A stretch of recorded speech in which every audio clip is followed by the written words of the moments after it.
Assalamualaikum warahmatullahi wabarakatuh. Halo sahabat muslimah, dalam menjalani kehidupan, setiap manusia pasti tak luput dari kesalahan dan dosa. Seringkali terjadi tanpa sengaja atau bahkan secara sadar melakukannya. Berawal dari dosa-dosa kecil yang menumpuk, kemudian menjadi gunungan dosa yang tak terhingga. Salah satu cara untuk bertaubat kepada Allah adalah dengan melakukan sholat sunnah taubat. Sebagaimana hal ini telah disepakati oleh ulama dari 4 mazhab berdasarkan hadis Abu Bakar As-Siddiq. Rasulullah SAW bersabda, "Tidaklah seorang hamba melakukan dosa kemudian ia bersuci dengan baik, kemudian berdiri untuk melakukan sholat 2 rakaat, kemudian meminta ampun kepada Allah kecuali Allah akan mengampuninya." Kemudian beliau membaca ayat ini yang diterjemahkan, dan juga orang-orang yang apabila mengerjakan perbuatan keji atau menganiaya diri sendiri, mereka ingat akan Allah, lalu memohon ampun terhadap dosa-dosa mereka, dan siapa lagi yang dapat mengampuni dosa selain daripada Allah? Dan mereka tidak meneruskan perbuatan kejinya itu, sedang mereka mengetahui. Tidak ada keterangan waktu pelaksanaannya. Boleh dilakukan siang atau malam hari, bahkan di waktu terlarang untuk sholat sekalipun. Ibnu Taimiyah rahimahullah berkata, demikian pula sholat taubat, termasuk sholat yang memiliki sebab dan harus segera dilakukan, sehingga boleh dilakukan meskipun waktu terlarang untuk sholat.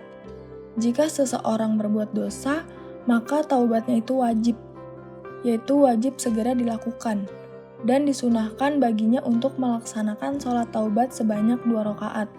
Lalu ia bertaubat sebagaimana keterangan dalam hadis Abu Bakar As-Siddiq.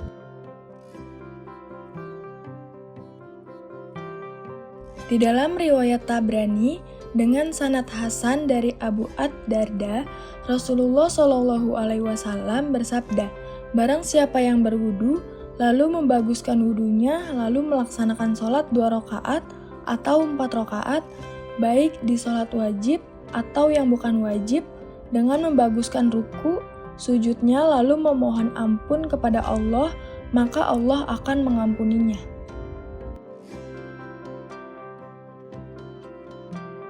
Satu, berniat untuk melakukan sholat sunnah taubat.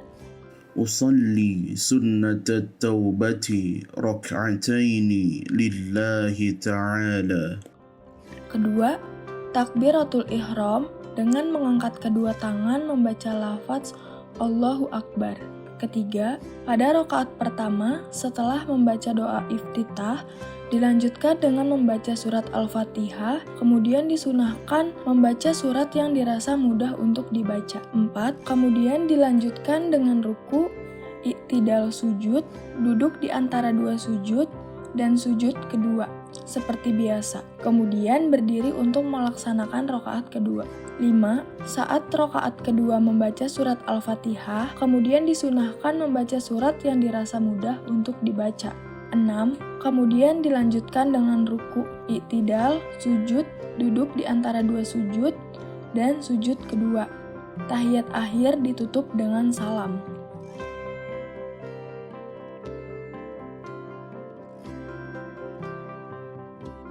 Setelah sholat sunnah taubat, dianjurkan untuk memperbanyak istighfar. Astaghfirullah al-azim alladzi la ilaha illa huwal hayyul qayyum wa atubu ilaih. Kemudian membaca doa berikut. Allahumma inni zalamtu nafsi zulman katsira ولا يغفر الذنوب إلا أنت فاغفر لي مغفرة من عندك وارحمني إنك أنت الغفور الرحيم. Dilanjutkan dengan membaca Sayyidul Istighfar. Allahumma anta rabbi لا إله إلا أنت خلقتني وأنا عبدك وأنا على عهدك ووعدك ما استطعت أعوذ بك من شر ما صنعت أبوء لك بنعمتك علي وأبوء لك بذنبي فاغفر لي فإنه لا يغفر الذنوب إلا أنت.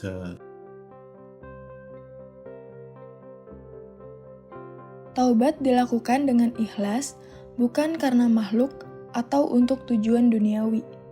Allah Ta'ala berfirman, "Hai orang-orang yang beriman, bertaubatlah kepada Allah dengan taubatan nasuha, taubat yang semurni-murninya." Quran Surat At-Tahrim ayat 8. 2. Menyesali dosa yang telah dilakukan dan bertekad untuk tidak mengulanginya lagi. Umar, Ali, dan Ibnu Mas'ud mengatakan bahwa taubat adalah dengan menyesal. 3. Tidak terus-menerus dalam berbuat dosa saat ini. Secara singkat dirangkum oleh Ibnu Katsir sebagai berikut. Menghindari dosa untuk saat ini, menyesali dosa yang telah lalu, bertekad tidak melakukannya lagi di masa akan datang. Lalu jika dosa tersebut berkaitan dengan hak sesama manusia, maka ia harus menyelesaikannya atau mengembalikannya. Wallahu a'lam.